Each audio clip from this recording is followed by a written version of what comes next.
Bismillahirrahmanirrahim. This is Ali from Learn TV. I hope everyone is enjoying this Sunday. Alhamdulillah, everything is okay. आज जो topic मैंने choose किया है वो है स्मार्टफोन। उस पर एक छोटी सी मैं एक स्टोरी शेयर करना चाहता हूँ आप सब के साथ, जो ये हमारे लिए अलमी है कि स्मार्टफोन ने हमारी ज़िंदगियों को, हमारी जो फैमिली लाइफ को तबाह कर दिया है, एक किस्म का डिस्ट्रॉय कर दिया है। तो उस पर एक छोटी सी स्टोरी है, एक लेसन है मेरे लिए भी और सब लोगों के लिए भी, वो मैं आपको शेयर करना चाहता हूँ। वो स्टोरी कुछ इस तरह है कि टीचर जो है उसने एक टॉपिक दिया बच्चों को, छोटे बच्चों को एक मौजू दिया, टॉपिक दिया कि इस पे आप अपनी एक ऐसे लिखो, एक मजमून लिखो। उस टॉपिक का जो नाम था मेरी ख्वाहिश। उसने कहा इस मेरी ख्वाहिश पे अपना एक मजमून लिखो, मुझे दिखाओ। सब बच्चों ने अपनी नोटबुक पर वो टॉपिक पे अपने अपने तौसरात, अपने मौजू जो भी उस राइटिंग लिखी, उसके अंदर ऐसे लिखा। तो टीचर को वापस कर दिया। टीचर ने वो जो नोटबुक थी बच्चों की वो घर लेके आ गई। घर लाकर उसने उसको चेक करना शुरू कर दिया। उसके हस्बैंड भी साथ बैठे हुए थे, बच्चा भी उसके साथ आ गया था। उसके बच्चा भी स्कूल में पढ़ता था। जब नोटबुक उसने चेक करनी शुरू कर दी, मार्किंग शुरू कर दी, तो एक नोटबुक पर वो रुक गई और उसकी तबीयत थोड़ी सी नासाज हो गई। वो उसने थोड़ा सा आंसू बहाने शुरू कर दिए। उसका जो हस्बैंड साथ बैठा था उसने उससे पूछा कि ऐसी कौन सी बात होगी जो आप इस बात पे रो रही हैं। वो कह रही नहीं, बता नहीं सकती, बस मुझे रोना आ रहा है।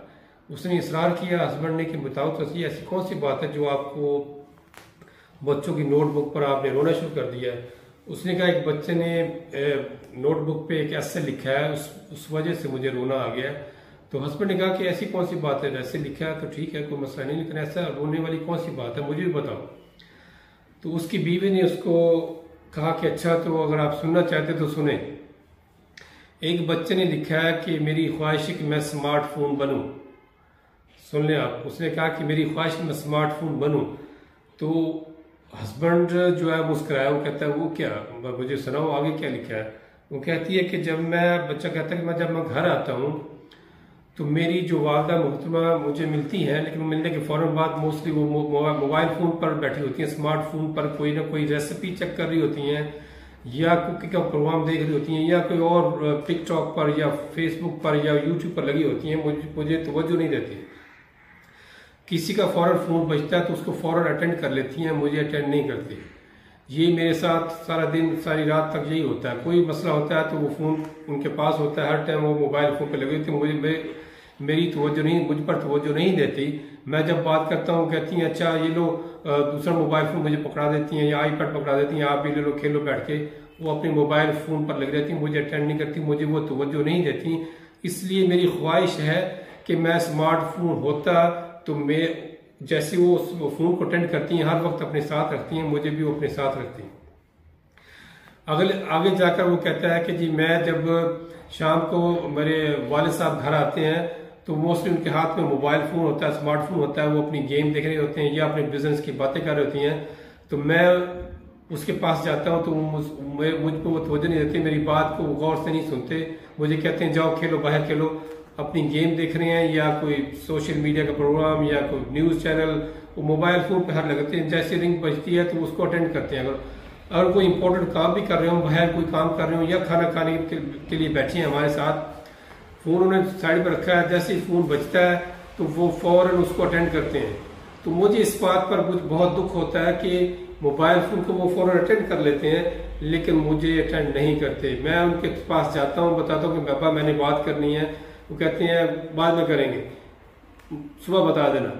मुझे वो तवज्जो नहीं देते जो देनी चाहिए। मैं उनका बच्चा हूँ, तो इसलिए मेरी ख्वाहिश है कि मैं स्मार्टफोन बनूं। तो जब उसने बीवी ने अपने हस्बैंड को ये बता दिया कि ये ऐसे लिखा है, तो वालिद उसके हस्बैंड ने उससे पूछा कि ये किस बच्चे ने लिखा है। तो शॉकिंग इज देयर कि वो कहती है कि ये अपने बेटे ने लिखा है, क्योंकि बेटा भी उसी क्लास में पढ़ता था, टीचर के साथ था। तो उसके अपने बच्चे ने ये जो है मौजू लिखा था कि मेरी ख्वाहिश है कि मैं smartphone बनूं। So his father was crying at the same time. So he called his son and he kissed him, he hugged him. उसको बुला के उसको जप्पी डाली, उसको प्यार किया और वादा किया कि वो ऐसा आइंदा नहीं करेंगे, दोनों मियाँ बीवी। तो ये लेसन है मेरे लिए और सब लोगों के लिए भी।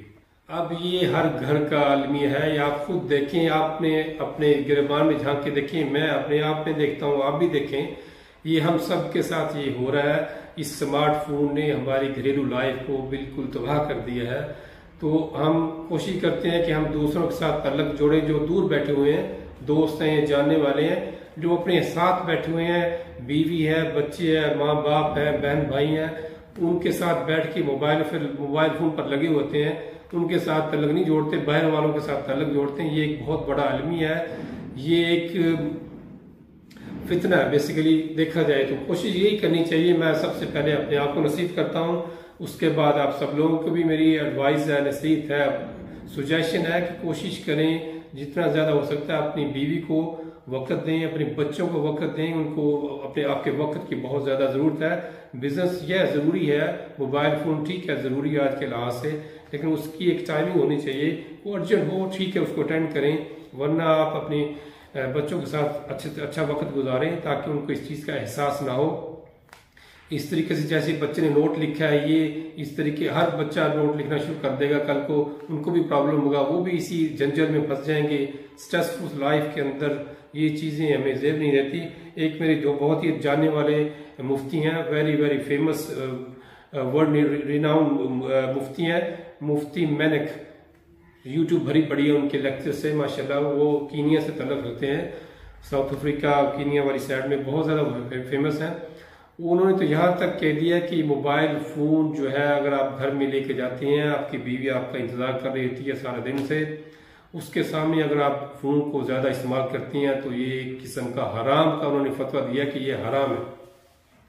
कि आपके बीवी आपके घर में बैठकर सारा दिन आपका इंतजार करती कि शाम को हस्बैंड आएंगे, उनके साथ कुछ शेयर करेंगे, बातें शेयर करेंगे, घर की बातें होती हैं और ज़िंदगी जिंदगी वाली बातें होती हैं, लेकिन आप अपने मोबाइल पे लगे होते हैं। तो वो कहता है कि इसको यूज करना, अननेसेसरी यूज करना इज हराम। उसने कहा है is prohibited, we shouldn't do it, we should be very very careful. आपकी जो लाइफ डिस्टर्ब हो जाएगी, आपकी लाइफ डिस्ट्रॉय हो जाएगी, आपकी नहीं आपके बच्चों की लाइफ डिस्ट्रॉय होती है।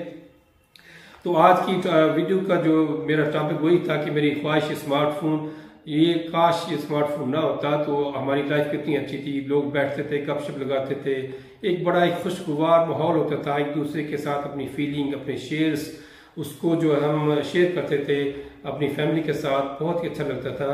काश हम ये दोबारा इस तरह करें, अपनी जो है घर में बैठकर शाम के वक्त गपशप लगाएं, अपने माँ बाप के साथ उनकी बातें सुने, प्यारी प्यारी बातें सुने, उनकी स्टोरी सुने, उन्होंने अपनी लाइफ कैसे गुजारी है ये मोबाइल फोन से हटकर।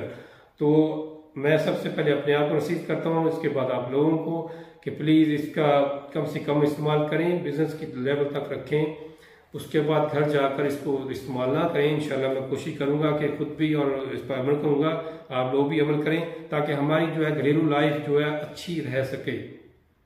एक किस्म का ये जॉइंट जो स्ट्रक्चर है वो कायम दायम रह सके, आपकी बीवी के साथ, बच्चों के साथ प्यार मोहब्बत वाली जिंदगी हमें गुजारने की तौफीक दे। अल्लाह ताला हम सब को अपने हिफ्ज़ व अमान में रखे। ये अगर आपको मेरी वीडियो अच्छी लगी है तो इसको शेयर करें ताकि और घरों का भी फायदा हो सके। जितनी ज्यादा आप शेयर करेंगे ताकि इससे आप दूसरे घर जो एक किस्म का रिमाइंडर होता है, बेसिकली हर बंदे को पता है ये ऐसी चीज सही नहीं है, लेकिन अगर हम इसको रिमाइंड कराएंगे तो उसे हो सकता है किसी को इसका असर हो जाए तो उसकी लाइफ में बेहतरी आ जाए। अपना और अपनी फैमिली का ख्याल रखें। अस्सलाम वालेकुम वरहमतुल्लाहि वबरकातुहू।